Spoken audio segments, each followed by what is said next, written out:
The story begins on a deserted island. Heavy military trucks and helicopters are moving through the forest. This convoy is transporting a girl named Lynn, along with her 2 assistants, to a high-tech research facility. As the trucks move along the dirt road, a small snake gets crushed under one of the tires. It seems like nothing, just a minor accident, but then something strange happens. The dead snake suddenly starts moving and comes back to life. Right away, it's clear something unnatural is happening on this island. Soon, they reach their destination, a massive hidden research center. Inside, scientists are conducting dangerous genetic experiments on snakes. The atmosphere in the lab is tense. One assistant nervously tells the lead scientist that their latest experiment has failed again. He warns that they should stop, because if this illegal research continues, the outside world will eventually find out and shut everything down. But the head scientist, Dr. Q, refuses. He is completely obsessed with the project. He says stopping now would mean losing millions of dollars, and he's not willing to let that happen. Outside the lab, things are even more disturbing. Scientists are dumping thousands of genetically modified snakes from large containers into a deep pit. The sight alone is enough to make anyone uneasy. Inside, Lynn stands in front of a massive glass chamber, and inside that chamber is their greatest creation, a giant snake. This creature is the result of all their experiments. Using its genes, they were trying to create more snakes just like it, stronger, more dangerous. At that moment, Lynn realizes everything has gone too far, so she makes a bold decision. She orders her team to delete all the data and erase every piece of evidence. She also commands the soldiers to burn all the snakes outside and destroy the entire lab. Dr. Q begs her for one last chance, but Lynn refuses. She presses a button that injects a toxic chemical into the giant snake, but instead of working, it makes the creature even more aggressive. The snake lets out a loud, terrifying scream, a mix of pain and rage. The sound echoes across the entire facility. Outside, all the smaller snakes hear it and react to their leader's call. Chaos begins. The giant snake starts smashing against the glass, trying to break free. Lynn, now terrified, activates an emergency system to burn the creature inside the chamber. Flames fill the glass enclosure, but even fire doesn't stop it. At the same time, outside the facility, thousands of smaller snakes begin attacking the soldiers and scientists. Everything turns into complete panic. Seeing the situation spiral out of control, Lynn grabs her assistant and runs toward a helicopter. Meanwhile, the soldiers quietly take down the scientist from behind, stopping him from exposing the truth. But the real problem is still alive. The giant snake finally breaks out of the glass chamber. Now fully unleashed, it starts attacking everyone around. No weapon seems to stop it.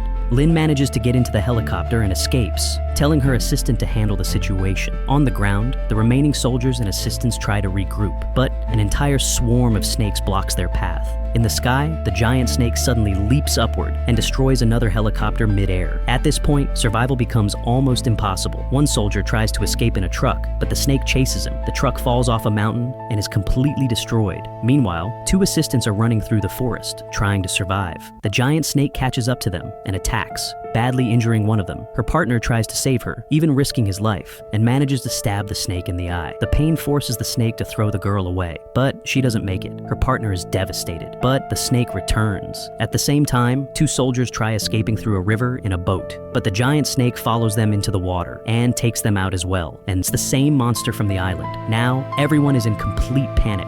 But Yan and Lee stay focused. They gather as many people as they can and start moving together. Everywhere they look, there are snakes, the same genetically altered ones that were dumped into the pit years ago. Yan picks up an axe to defend himself and keeps moving forward. Soon they reach a hallway where they find a rich man locked safely inside a VIP room. People outside are begging him to open the door and let them in, but he refuses, and within moments, he pays the price. Small snakes enter his room through the air vents, and he doesn't survive. Hearing his screams, everyone becomes even more terrified. Yan leads the group toward the engine room, where they meet an old man trying to protect his granddaughter. Yan decides to help them as well. At this point, Yan notices something important. These snakes can't see or hear normally. They respond to vibrations, to footsteps, they track movement. Realizing this, Yan signals everyone to stay completely still. Everyone freezes. They hide behind machines, barely breathing. And then, the giant snake enters the room. It moves slowly, trying to detect any movement. It comes dangerously close to them. But since no one moves, it begins to leave. But just then, a girl's phone rings. That single sound changes everything. The snake immediately attacks, rushing toward the noise. Everyone starts running again, trying to escape. They make their way upstairs and enter a large industrial freezer. Once inside, they shut the heavy door. Outside, the snake slams into it again and again, but it doesn't break.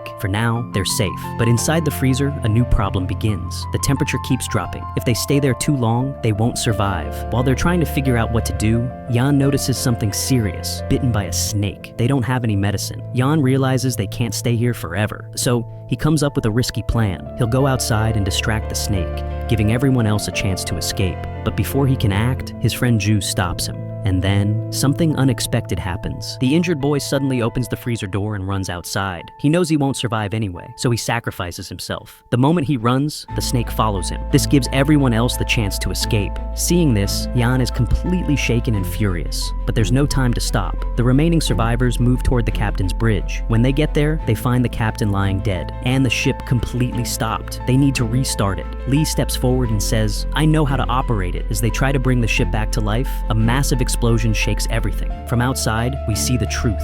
The giant snake has come out of the water. It's so massive now. It coils around the entire ship. It attacks the deck with full force. Jan and Ju go outside to face it, but Jan quickly realizes the ship won't survive this, so he gives an order. He tells Ju to get everyone into the lifeboats. Meanwhile, he stays behind, alone. He begins spreading fuel across the ship. His plan is clear. He's going to burn the entire ship down. At the same time, Lee and the others escape in lifeboats, waiting at a distance, hoping Jan somehow survives. Then suddenly, a massive explosion. The ship catches fire. For a moment, it feels like Jan is gone. But then, they see someone rising from the water. It's Jan. He made it. Everyone pulls him into the boat, and he collapses, exhausted. The next morning, their lifeboat reaches an island. She does, the ground starts shaking. Those aren't rocks. They are massive buried creatures. Huge, terrifying monsters that live underground. One of them rises up and quickly grabs a girl who was too close, and she doesn't survive. Everyone freezes in fear. It becomes clear that these creatures are blind, but they react to blood and movement. The girl who got injured had triggered them. Jan quickly understands this and tells everyone to move slowly,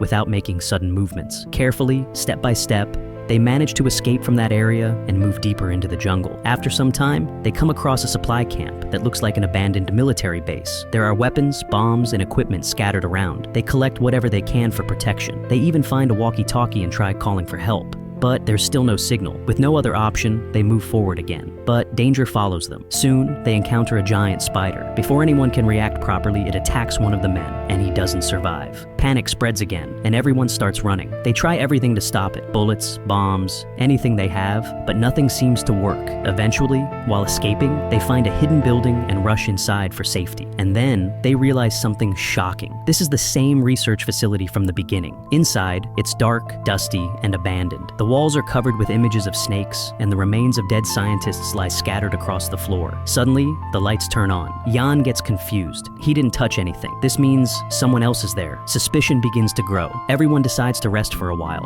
but one man quietly slips away, exploring the place alone. He moves a poster on the wall and finds a hidden diary, and that's when the truth is revealed. That man is Dr. Q. He was never dead. He had only pretended, and even worse, he is the one who brought all of them to this island. He was the one who caused the ship incident, because he wanted to return here, not to destroy the snake, but to control it, because he created it. At the same time, Jan explores deeper into the facility and finds a cave-like area, and inside, the giant snake. It survived the explosion on the ship. The moment it sees Jan, it recognizes him and immediately attacks. Just then, Ju steps in. He sacrifices himself to give Jan a chance to escape. Jan rolls out, and the heavy doors close automatically, trapping Ju inside with the monster. Lee tries to calm him down, and at that moment, the walkie-talkie suddenly activates. A rescue team has finally received their signal. Help is coming. By the next morning, everyone feels relieved, but Jan doesn't. There's no happiness in his eyes, only anger. He says, as long as that monster is alive, we're not leaving. He wants revenge, so he makes a plan. He assigns everyone specific roles to help take down the creature, but before they can act, Dr. Q reveals himself. When Jan confronts him, Dr. Q attacks him with a knife, trying to protect the monster he created. Jan fights back and injures him. Even while hurt, Dr. Q laughs and admits everything. It was all his plan. He believes he is the god of the snake. At that moment, the doors open, and the giant snake appears. Dr. Q walks toward it, believing he can control it. The very creator of the monster becomes its victim. Now, it's Jan's turn. He executes his plan. He leads the snake toward the mountainside, to a valley below where those underground monsters are sleeping. Once there, he throws a bottle filled with blood down into the valley. The smell spreads instantly.